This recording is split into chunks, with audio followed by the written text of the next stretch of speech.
Okay, you're live. I am live on TikTok and I'm live on Instagram and live on YouTube. I am attempting to take my Tune In Tuesdays to 3 different modalities. I've noticed that a lot of people are asking me questions. I don't always have time to respond to all of the questions, so I thought maybe I'd come on here live. I usually tune in Tuesdays. And so as many questions as I can get to in the next 30 minutes, I'm on hello, Instagram. I'm in YouTube and I'm also on TikTok. So let's see what I can do. Now, remember, I'm a doctor, but not your doctor, so I can't answer any specific questions. And if you guys aren't following me across the media, I am Hormone Guru MD in Instagram. I am Tara Scott MD on YouTube. I think it's a lot more easy to search things in that format, and then also Hormone Guru on TikTok. So, I might sound funny today. I had to go get Invisaligns because I now found out that your teeth move when your hormones shift. All right, questions are starting to come in. Okay. On Instagram, Christina Adam, effective ways to lower cortisol. So that varies for everybody. And what I find the most data behind is meditation, breath work, and yoga. But if you're not a yoga person, that's probably not going to work for you. But the key is consistency, something that you're going to be doing every day. Breathing is great. It's free. Your Apple Watch will tell you to take a couple breaths. And so there's a lot of different ways, like single nostril breathing, taking in one out the other, or box breathing when you take a breath in for four counts, hold it for 4 counts, out for 4 counts, and hold it for 4 counts. All right. Let's see.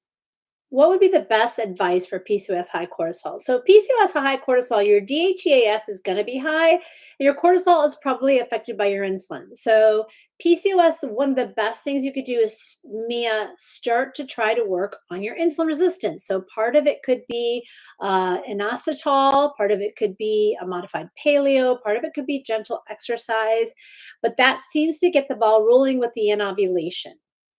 Melavibi, what do you think about estrogen patches after hysterectomy? I would say 98% of my patients are on estrogen patches. I always give them with progesterone, even if they've had a hysterectomy. I like the patches because they're one less thing to take and they seem to get a little bit evening dosing. Some people don't like the ring around it, and so they like to do a daily gel. Okay. Can high prolactin cause HRT not to work efficiently? That's a really great question. So, high prolactin is definitely going to be affecting your menstrual cycles, but when you're in menopause, it can affect your dopamine and prolactin release, also for men, testosterone, but it's not as common that it would also affect your HRT. So, it's something that I don't think should be affecting it. But that's a great question. Lori B's, I'm 56, about to be 57, and can't lose weight. So a lot of women in menopause are very carb sensitive. So what you used to eat in your 20s and 30s, you may not be able to do that back. And let me tell you, it's not just as simple as caloric reduction and increasing your exercise. So my recommendation, Lori Brenes, is to think about an overnight fast so that you're at least going 12 hours or so without eating, and also making sure you're looking at your carb protein ratios. We recommend at least 80 to 100 grams of protein a day for women. And also, I would recommend decreasing your carb intake in a sitting to around 20 to 25. That's what we usually talk about. How to deal with PMS that is for 3 weeks each month leading up to the cycle. Jamie C, 1211.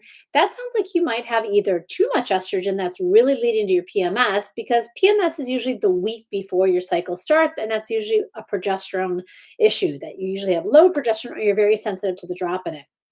So you sound more like estrogen dominance, that maybe your estrogen is high throughout the cycle, leading you to have those symptoms. CT soap and candles, 54 periods are regular. How do you know if you still need protection? That is a great question. Technically, you are not non-fertile unless you're menopausal, which is 1 calendar month with no period, 12 months without a period. It's highly unlikely, CT scope and candles, for you to conceive at 54.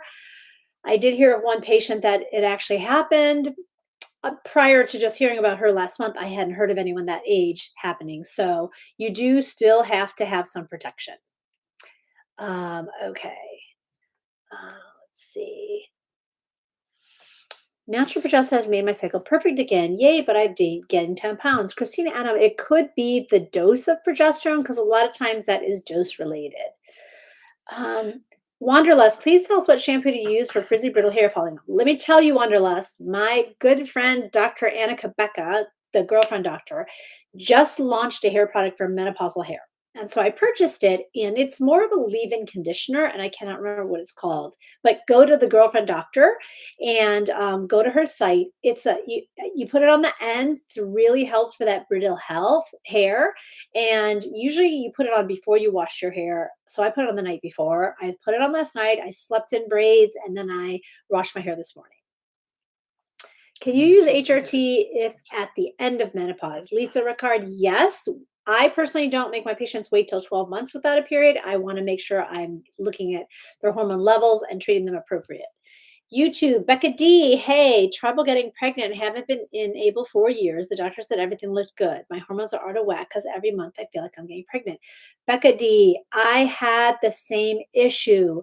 I couldn't get pregnant. I've never conceived without drugs. And every month I felt pregnant. So kind of my heart goes out to you. For me, it was a progesterone deficiency. Some of the ways you can tell if that's your issue is if your cycle is shorter than 28 days, it's more likely. And checking hormones for fertility are usually done on day 3. That does not check progesterone. So we always recommend mid luteal, which would be around 21. So Becca, we are on right now simultaneously on Instagram and TikTok. So that should be helpful. Carnivore or fasting for PCOS? Avery's Gold, that's a great question. If you had asked me which one to pick, I would say the fasting. And by that, I mean time restricted feedings. They actually studied a modified paleo, low carb, or not a low carb, but modified paleo, keto, Weight Watchers, and Atkins. And what they found is the modified paleo was the best for PCOS. Now, they didn't study keto in that study. And again, the diet that worked the best was the diet that the patient liked. Okay, let's see. What causes high DHA? How can I lower them? Ali, that's a great question. DHA is highest in your teens and 20s. However, I'm first wondering, Ali, do you have a high DHEAS or DHEA? Some patients have a SNP or an alteration in the sulfatase gene, so they like to shunt DHA to DHAS. So I've started checking also a DHEA unconjugated. So if you haven't had both of them done, that's what I would recommend. Having said that, a lot of times it is either a genetic issue or it is a stress thing. So all those things that we said about stress, meditation, yoga, breath work, that would be something that would do. Mia Carzosa asks, do I offer telehealth? So doctors are limited to the states they are licensed in. So wherever the patient is where you're practicing medicine. So I have a license to practice in Ohio. Once we see patients in the state of Ohio face to face for the first visit, we are able to do a telemedicine after that. But they do have to come see us, and that's Ohio's rule and not our rule. Styles' wife, is hydroxyprogesterone a good lab for progesterone? No, that's actually an adrenal hormone. So, and a lot of times labs will replace that, and it's not actually the one we want to look. We want to look at progesterone, LCMS/MS. Becca on YouTube, start tracking your ovulation. And then there are a few things I'm trialing. So I don't want to endorse it yet, Becca, but there's something called Mira, which is an at-home hormone checker. I'm not sure. It's based on fertility and Mira, MIRA. I just got mine. It's HSA eligible, so that might be an option for you. Okay, let's see, back to Instagram. Everybody on Instagram, if you're not checking out my YouTube, also sign up for our free newsletter. We are sending out a free weekly newsletter with the latest studies and health tips. It usually comes out on Tuesdays. So if you're not signed up, check the link in my bio everywhere. You can check it on my link tree as well. Any advice coming off of GLP for non-diabetic with PCOS? Avery is Gold. Great question. We have had great experiences in our patients with the GLP-1s, especially for PCOS patients and people who are insulin resistant.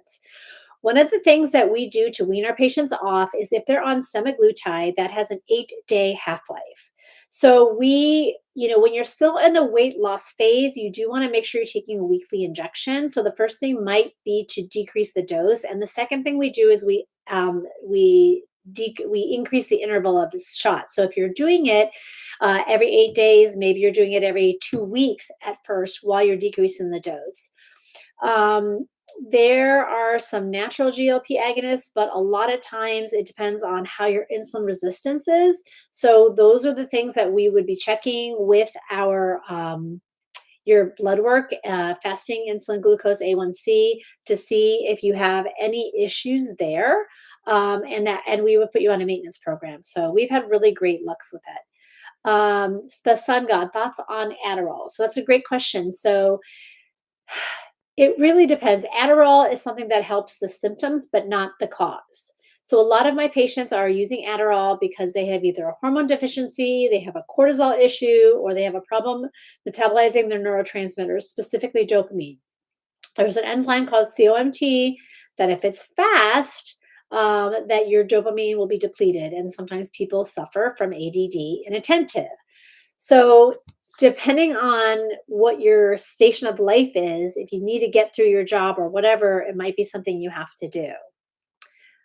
Elsa Perez on TikTok, you're asking me about the repeat the intake. I'm not sure what you are referring to. And remember, there's a little bit of a delay on TikTok because there's a lot of questions. So it takes me a while to get to all of them. Any tips for terrible hip pain while in perimenopause? Kay Blatt, that's a great question over on Instagram. One of my favorite anti-inflammatories is curcumin. You may want to consider an anti-inflammatory diet, cutting out gluten and dairy for a short time to see if that's provoking joint pain. I also have a regimen with arnica, the little boiron pellets that you can get on Amazon. Those are some really great anti-inflammatories. Nancy Alvarez, what are your thoughts? I just lost it. Hold on a second. Let me back up. I had to get to okay. What are your thoughts on Slim, progestin for hormone therapy or PMDD? Endo girl here. Okay, so I actually am a fan of Slind for birth control. It's not a hormone that I would give for hormone therapy because it is a synthetic progestin, and the reason it is there is to provide contraception. So it suppresses ovulation and potentially could help you with PMDD. And if you need contraception, it might be a good option without giving you estrogen. However, I have better luck with our patients, sometimes using micronized progesterone and sometimes just kind of mapping out their hormones. Syed Ahmed, skin dryness in women, why it happens. So one of the things, depending on how old you are, if you have dry skin, I want to look at your thyroid. I want to look at your androgens. I want to look at DHA and testosterone. Those can cause dry skin. And of course, fluctuations in estrogen. Okay, over on Instagram, looking for any more questions. I got the hip pain question. If you guys are not following me or you haven't signed up for our free newsletter, make sure you do that. And also make sure you are following me on YouTube here. Liv, thank you for joining. You're 48 and your period is regular and heavy, but this month is different and light.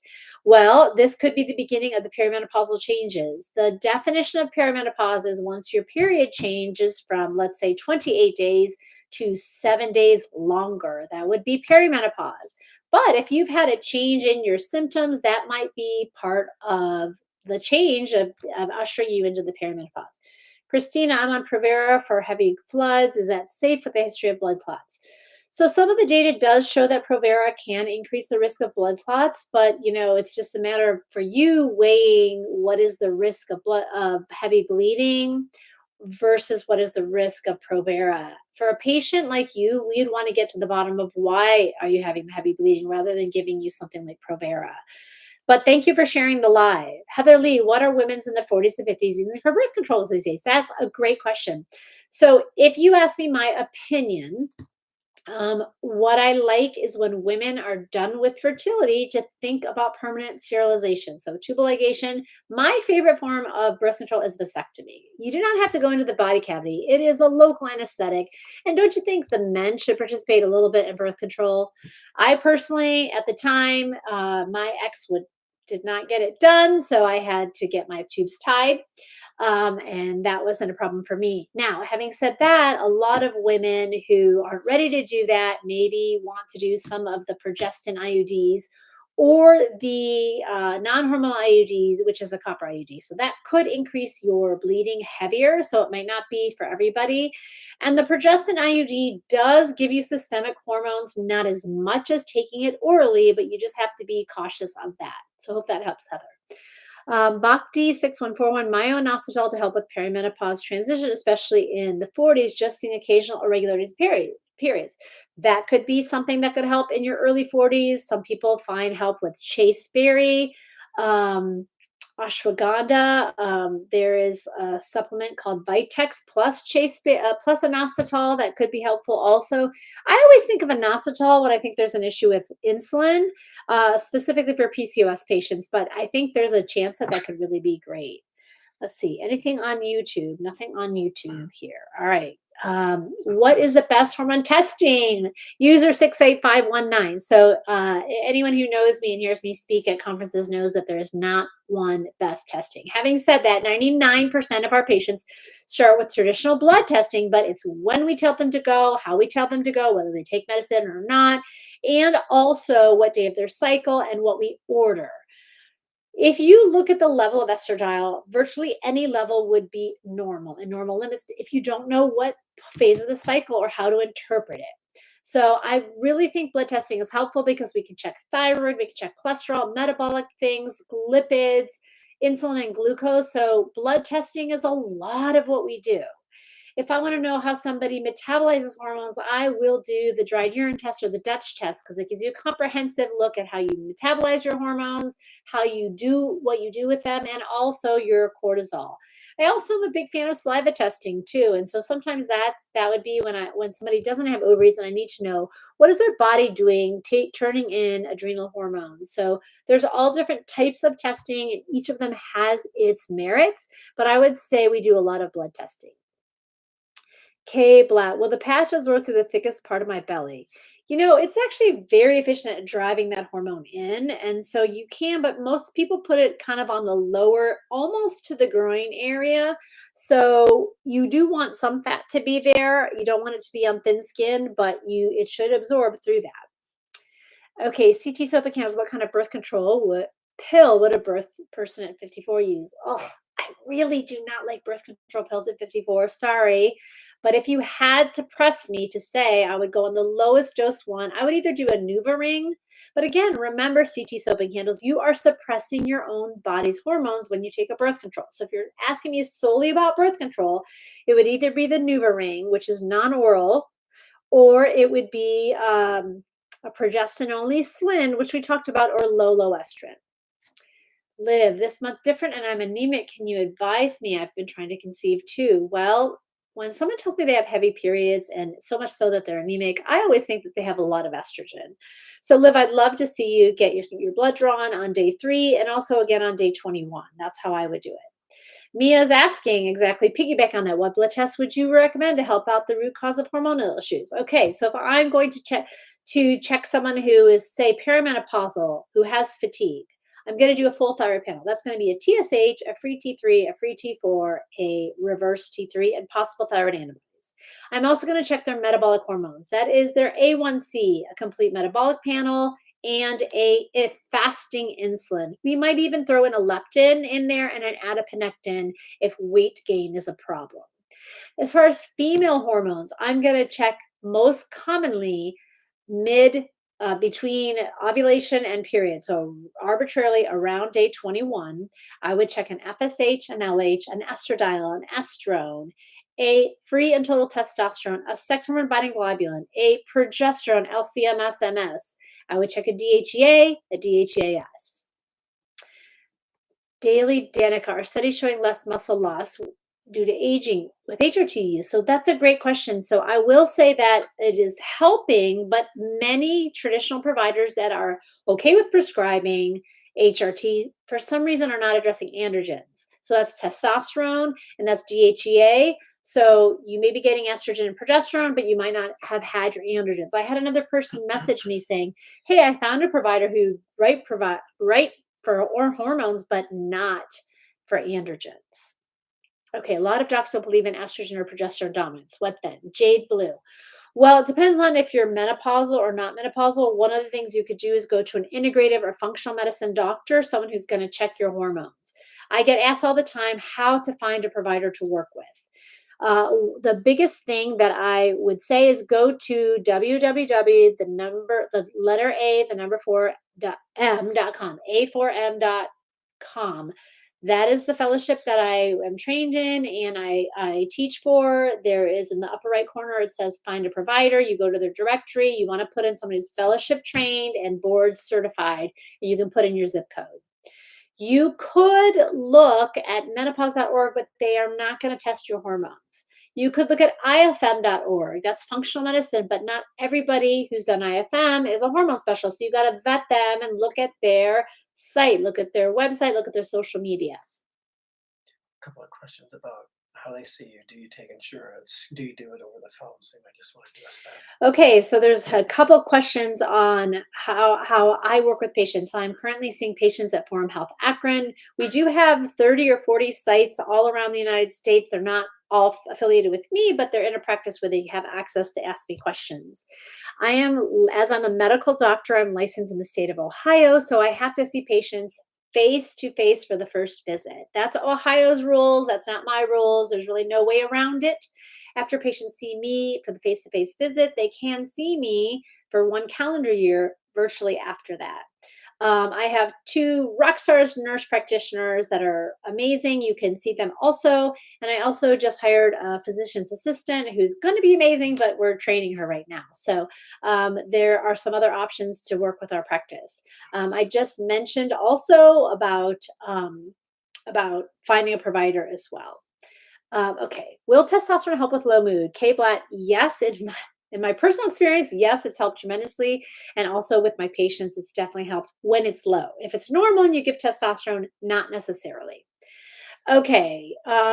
Treatment for PCOS with those not struggling with diabetes. Okay. So PCOS without insulin resistance is either a failure of the gonadotropins, which are FSH and LH, to release properly to get you to ovulate. And it's also estrogen dominance with no progesterone. So progesterone, sometimes we use cyclic progesterone. A lot of times, like I said, Vitex plus Chaseberry. I think it's Da Vinci Labs that makes that supplement. That's one of the things that I would probably use, or just Chaseberry separately. Okay, so Liv, I think I answered your question about the appointments. Are hormones the reason for longer cycles with little volume? Also chin hairs before cycles. Lexus Beauty. Yes, the longer cycles usually mean either you didn't ovulate right away or you have low progesterone. The chin hairs are from the balance between estrogen and testosterone. When estrogen gets lower and testosterone higher, you start having those chin hairs. Brianna, thoughts on evening primrose oil? It can be very helpful for perimenopausal symptoms and also for estrogen dominant symptoms. Bhakti 6141 is ashwagandha safe? Take it every day, especially during anxiety, just before periods. A lot of the data is saying that ashwagandha is pretty safe. It is a nightshade, though. So some people who are sensitive to nightshades might not do well. Excuse me, but yes, it can be very safe depending on your personal situation. Let's see. Treatment for, I think I already answered this. Period. Yes. Jordan Wheezy, I think I just answered that. Links, I think there's inquiry in my link tree about becoming a patient. Unfortunately, I can only see patients that are in Ohio, and we are not currently contracted with insurance. Okay, let's see. Is it normal? I just lost the question. Hold on one second. Can you start HRT after going through menopause 12 years ago? That's a great question. It depends, D and W, how old you were. So if you went through menopause at 45, yes. But it's either 10 years or prior to the age of 60. AK, is it normal for blood pressure to go up on TRT? So yes, if your dose is too high, that is one of the side effects of TRT. Now, in some males, you can shunt testosterone to estradiol. There's one enzyme called aromatase, and your own body does it naturally. There are other things that affect it. So if your provider is giving you testosterone and not checking your estrone or your estradiol, you wouldn't really know. The protocols that are out there for testosterone therapy do not include checking a free and total testosterone or a dihydrotestosterone, just a total. So that if you're shunting to estrogen, that's going to increase your blood pressure. D, why do hormone replacement trigger migraines? So D, a lot of it could be too high of estrogen dose will trigger a migraine. Let's see. Rice, can you talk more about bioidentical progesterone? I'm 24 and it was prescribed, but it's been hard. So, Rice, at the age of 24, for those patients, a lot of times we may not, and I don't think there's a problem with prescribing progesterone, but I want to know why. We're more likely to use something like inositol or Vitex or seed cycling or get to the bottom of why you're having low progesterone at this time. But yes, bioidentical progesterone is made in a lab from a Mexican yam. And so I do feel pretty safe. John, thank you for sharing the live. Betty Boop, PMDD advice. Yaz has helped and don't tolerate SSRI as well. So some of the things that can really be helpful are magnesium, sometimes L-theanine. A lot of times, either if you didn't tolerate SSRI, it could be something like fish oil or let's see, evening primrose oil. We even talked about. Okay, K-Blat just got hormones checked. Estrogen's 137 at mid-cycle. So K-Blat 96, we don't check at mid-cycle because it's always going to be high right around ovulation. So I'm not sure if that was day 14. That's not traditionally where we check. To me, that doesn't sound. It sounds like it's somewhere in the middle of the range, not high. Okay, Olga, before I have ovulation, I feel great. After I'm depressed and exhausted, is it estrogen? Great question, Olga. I recently saw 2 patients in the office yesterday that had really interesting cycle maps. So a cycle map is when we send them home with either a urine or saliva test to collect 11 different times throughout the cycle. And I'm so glad I did on these particular patients because the blood test at day 21 didn't really show us the whole cycle, and both these patients had really low estrogen in the luteal phase. They had low progesterone in the follicular phase, and they had a normal day 21 progesterone. So that is a test, Olga, that I would probably run on you. So Jennifer Hubo, do you know why my DHA would be high and my DHEAS is normal? So you probably have we call them a SNP, Jennifer, of your sulfatase enzyme that it doesn't want to sulfate it. Okay, Isabella, Chris, 597, you have Hashimoto's, you're on thyroid and P. I'm going to be starting LDN soon. I just started to see a functional doctor. Great. So it sounds like you already got some of that. I'm a fan of LDN. I personally take it. For Hashimoto's, you want to be gluten-free. I'm wondering too, Isabella, I would make sure that if you can, get your cortisol checked as well and your insulin and your metabolic labs. But it sounds like you're off to a great start. User 68519, do I know anything about the product Valasta? I do not. Okay.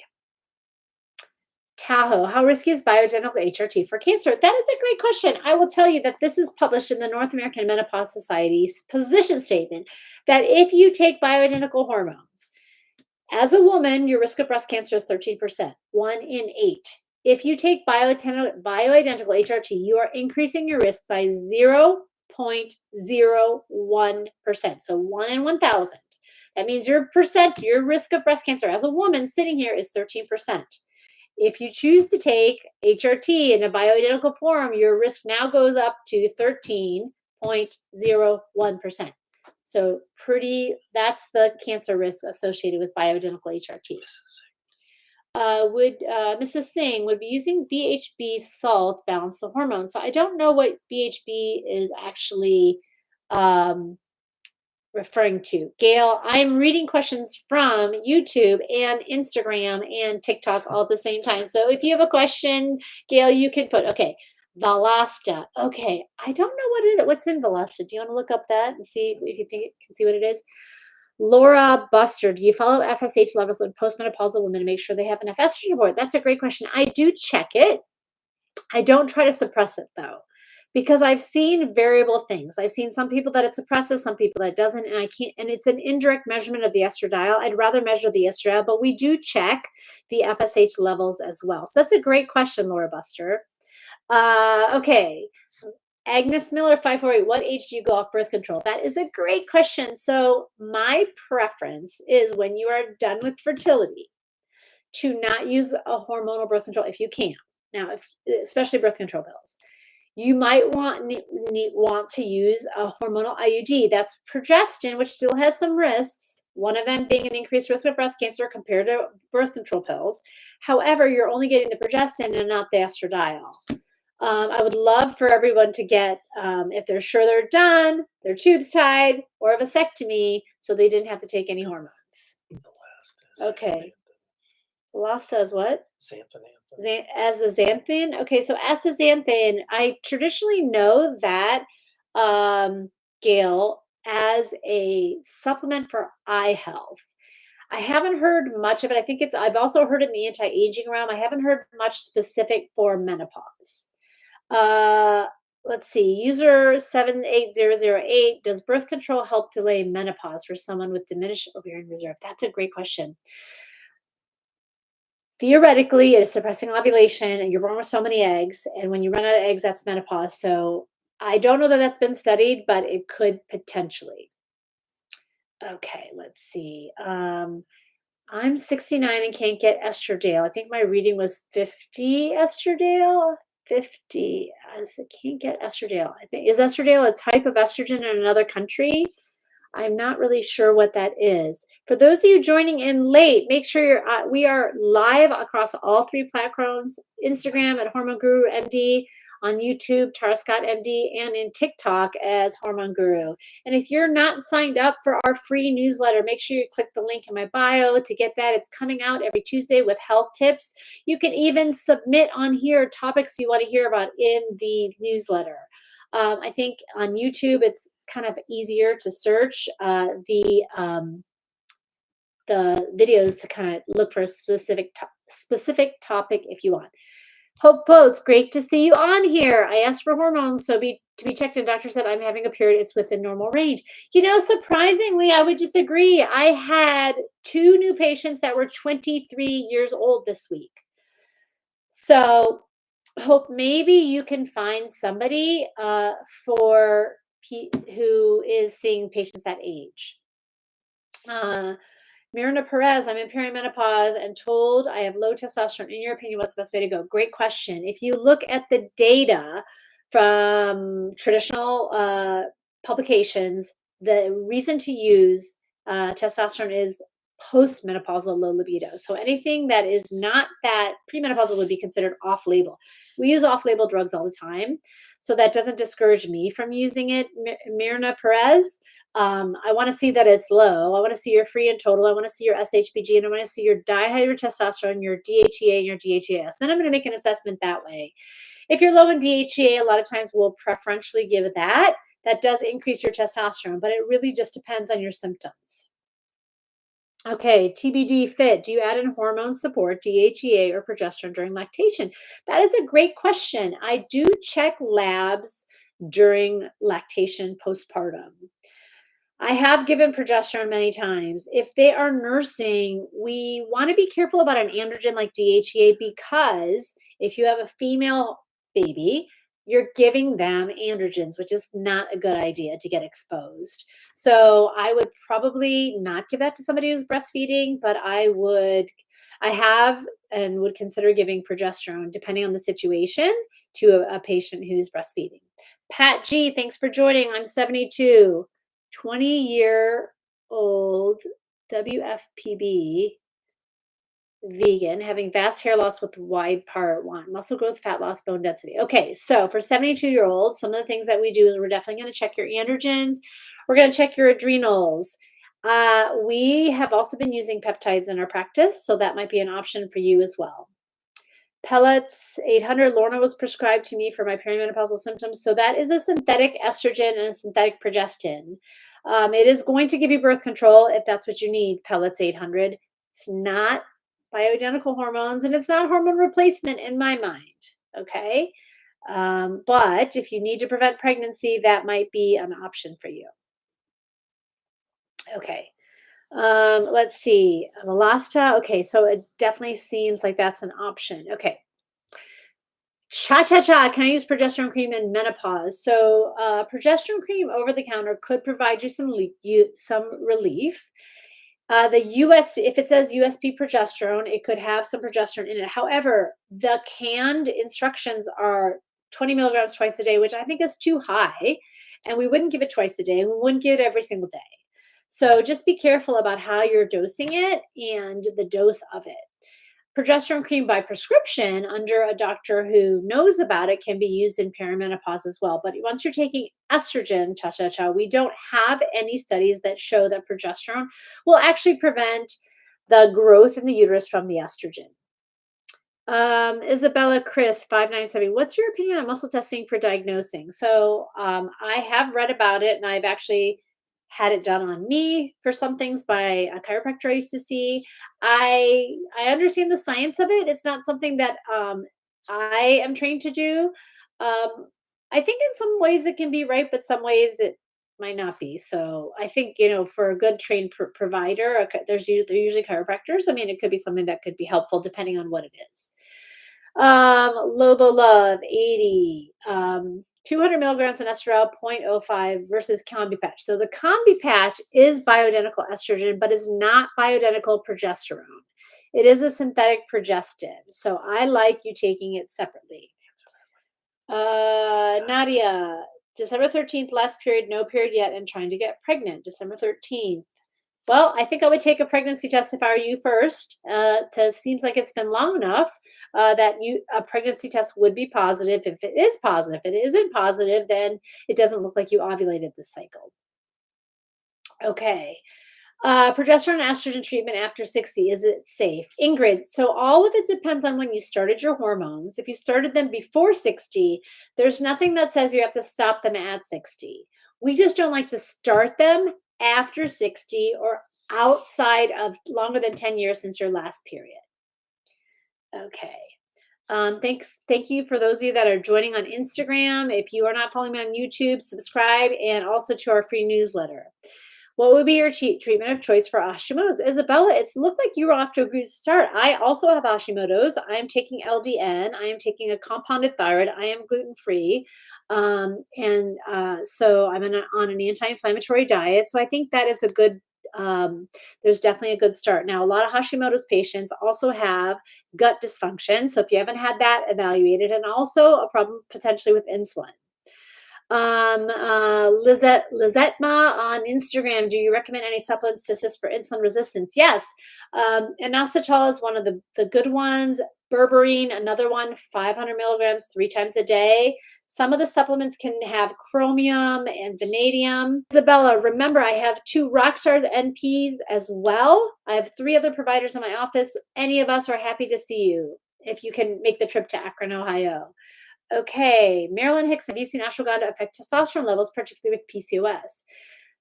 So ashwagandha is going to help moderate cortisol, which essentially could eventually help modulate your testosterone levels. So that could be something that could help. I've seen raspberry tea help. I've also seen inositol help.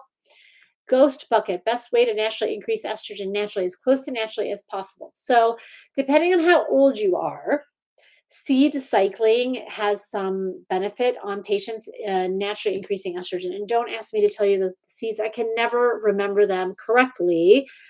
Pumpkin seeds, I think, is one of them, maybe flaxseed. So there's 2 seeds that you give at the beginning of the cycle, and then 2 seeds, I think sesame and something else that you give to support progesterone. However, I will say if you're born with so many eggs and your eggs are old, I haven't seen many foods or things increase your estrogen once you're in menopause. Kamazi, my daughter has PCOS for 28 years, is going to have a baby.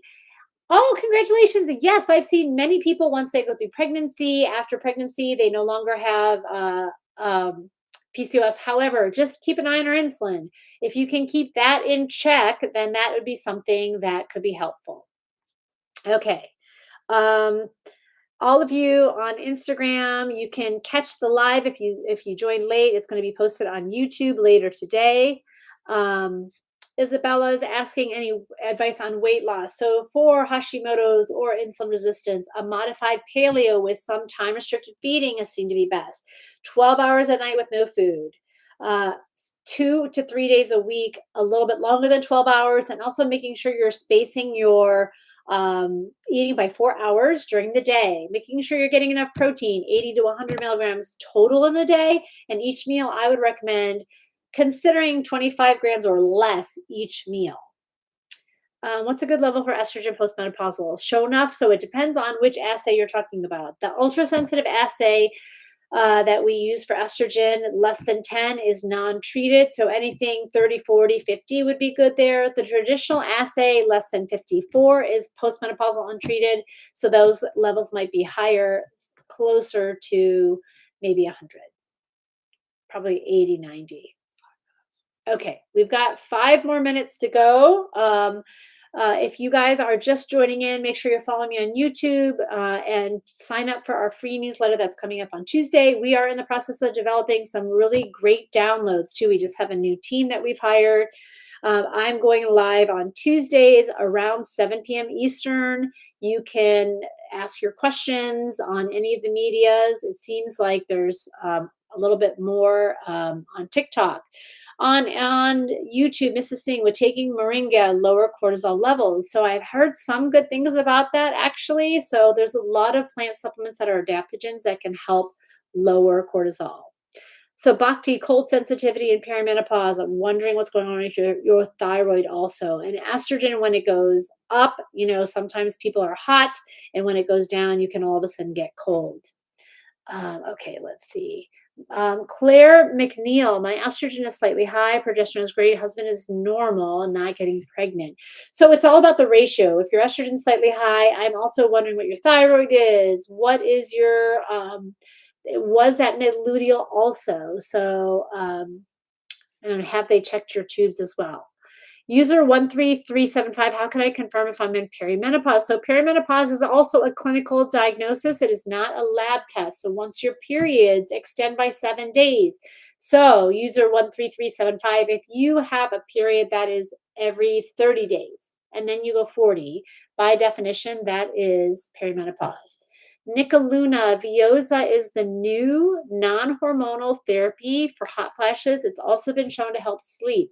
It works through the bradykinin receptors in the brain, shows some promise, but unfortunately is super expensive. What would be my choice of treatment? So my choice of treatment for Hashimoto's, I think LDN is a great start, gluten-free, and then also measuring your hormone levels and looking at your gut as well. We always do that.